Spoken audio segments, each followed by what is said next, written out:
Welcome back to One More Stock Channel. We are diving deep today into HIMS and HERS Health. That's ticker HIMS. A fascinating one. It really is. Yeah. A company that has pulled off what I think is one of the most remarkable pivots we've seen in the consumer health space. I agree with that. So our mission today is to really unpack this central question for anyone looking at the stock.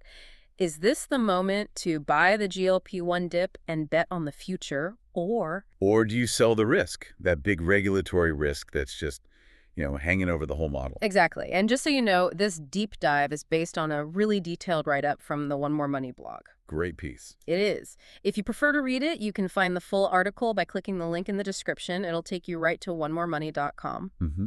The reason HIMS is so compelling right now is that they've hit what the One More Money blog calls escape velocity.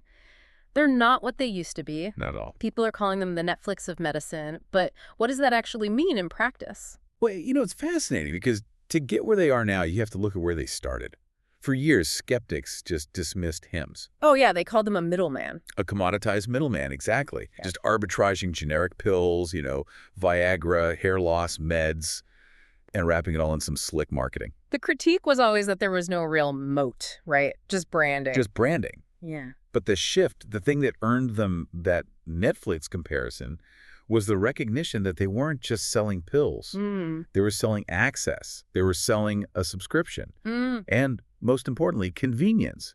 They moved from being this niche specialist for taboo conditions. Hair loss, ED. Right. And they became this comprehensive health titan. And that transition is everything. It's what unlocks their entire addressable market. They didn't just add a new drug to the lineup. Right. They expanded into weight loss, mental health, even cardiovascular care. The real innovation here is getting rid of the friction and the stigma. Precisely. They looked at a traditional doctor's visit, which is, high friction, it can be embarrassing, it's time-consuming, and they just replaced it. With a subscription. A seamless subscription experience. You go on the platform, you connect with the provider asynchronously, which is key, and your personalized medication just shows up at your door.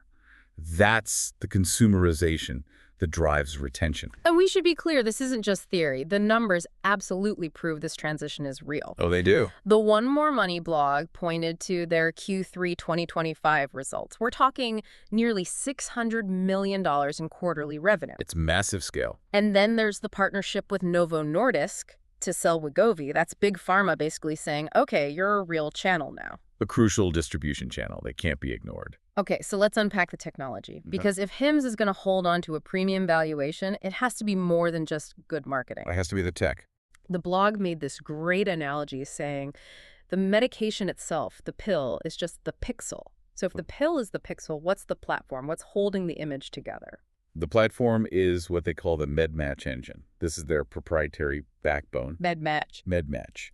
And its crucial function is managing that asynchronous telehealth model. So asynchronous just means the patient and doctor don't have to be on a live call at the same time. Exactly. The patient puts in their data, and the system's EMR, their electronic medical record ticket, efficiently matches them to the right provider. It just streamlines that whole intake process. That must speed up the time to get treatment massively. But how is that a real moat? I mean, lots of companies can build an EMR now. That's a fair question. Yeah. And the answer comes down to the data and their focus on personalized compounding. Okay.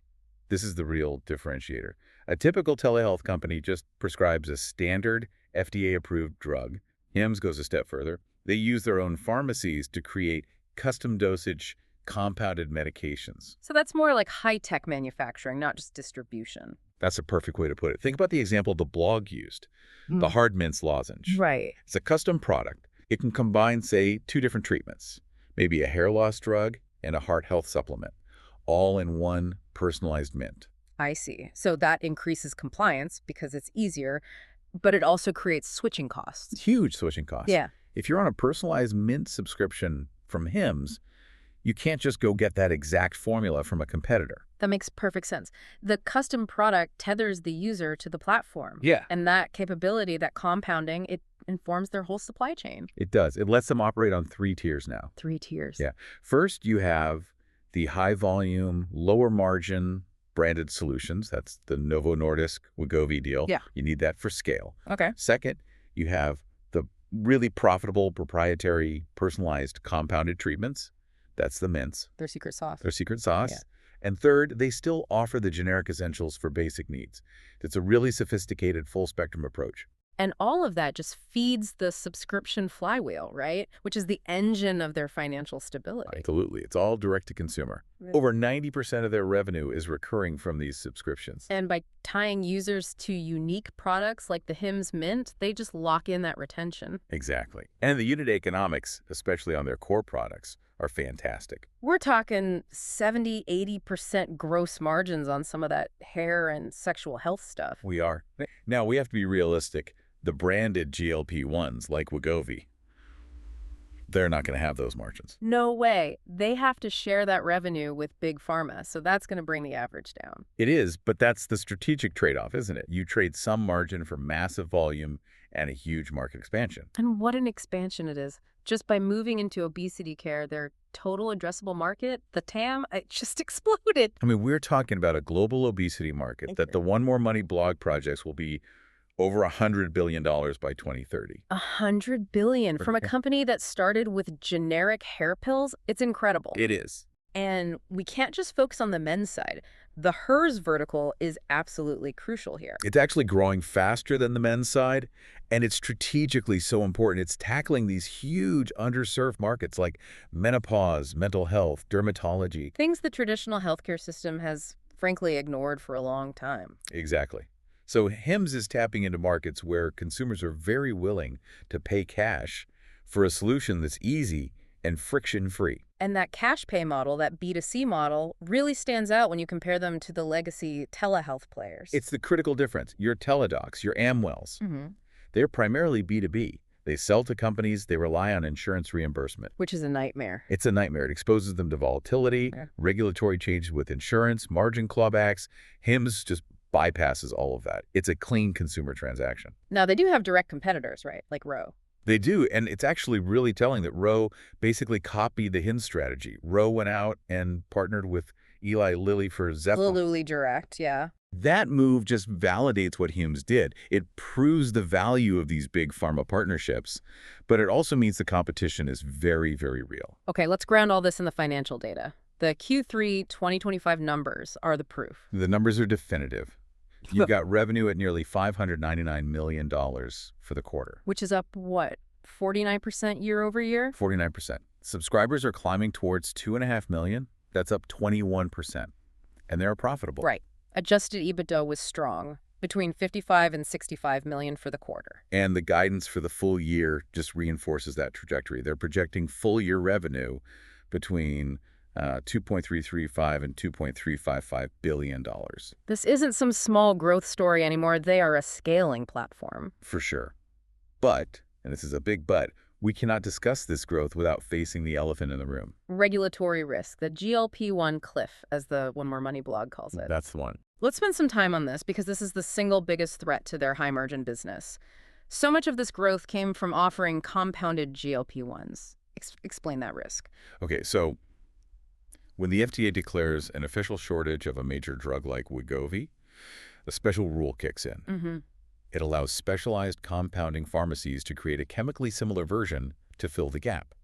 HIMS, with its affiliated pharmacies, jumped right into that gap and started distributing these compounded versions. And making great margins on them. Substantial margins. So the cliff is the moment the FDA says the shortage is over. And the original manufacturers have ramped up supply. Exactly.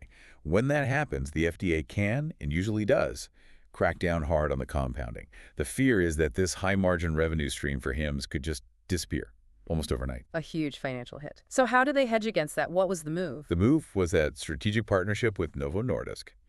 By getting the rights to sell branded Wegovy, they ensured they have a product to sell no matter what the FDA decides. It stabilizes the offering. It does. But it's a trade-off. A big one. Because if they can only sell branded Wegovy, they're sacrificing those, 80% margins they might have had on the compounded stuff. That's the second risk right there.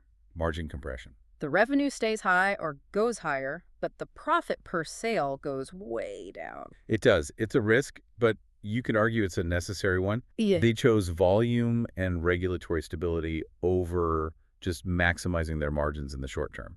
And the final, maybe smaller risk is just their marketing spend, right? Yeah, their customer acquisition cost, or DAC. They rely so heavily on that direct-to-consumer marketing. If that cost starts to climb faster than the lifetime value of a customer. It could really eat into their profitability, Yeah. especially with the lower margins from the branded drugs. Right. So looking forward, let's say to 2026, the blog points to a couple of future catalysts. International expansion seems like a big one. Yes, taking the weight loss programs into markets like the UK and Europe. But what's more interesting to me, actually, is the AI integration. The MedPalm moment. Yeah, exactly. For anyone listening, MedPalm is Google's medical AI. HIMS wants to integrate that level of AI into their MedMatch engine to bring provider costs down even further. Automating parts of the process? Automating intake, maybe some of the consultation, making the whole thing faster and cheaper. Okay, let's wrap this up. Let's lay out the two clear investment theses here. First, the bull case, the Amazon of healthcare argument. The bull case is really compelling. It says HIMS solved the hardest part of consumer health, getting and keeping customers. The acquisition and retention piece. Exactly. They successfully pivoted into huge new markets, and they de-risked that massive regulatory cliff with the big pharma deals. They've proven they can be profitable, and the stock should re-rate as a long-term compounder. Okay, now the bear case. This is the argument that the gold rush is basically over. The bear case says all this success is just a temporary anomaly built on the GLP-1 shortage. And once that's gone, Once that's gone, HIMS loses its high-margin secret sauce. They're forced to become just another online pharmacy selling low-margin branded drugs, and that valuation premium just evaporates. so our conclusion, looking at all the material, is that Hims and Hers has actually navigated its most dangerous period pretty successfully. I think so. They proved they could pivot, they proved they could turn a profit, and crucially, they partnered with the giants instead of being crushed by them. The regulatory risk is always going to be there. It's healthcare. But Hims seems to have established itself as this premier, friction-free way for consumers to enter the healthcare system. Agreed. So as a final provocative thought for you to think about, the real moat for Hims is data and personalization, not just delivering pills. So what happens next? What happens when their data lets them cross-sell things like muscle retention supplements or diagnostic tests right alongside the GLP-1 kits? They'd be moving way beyond just medication. They'd be creating a whole personalized health ecosystem. A powerful idea. Just a quick reminder, everyone, that this discussion is for educational purposes only. It does not constitute investment advice.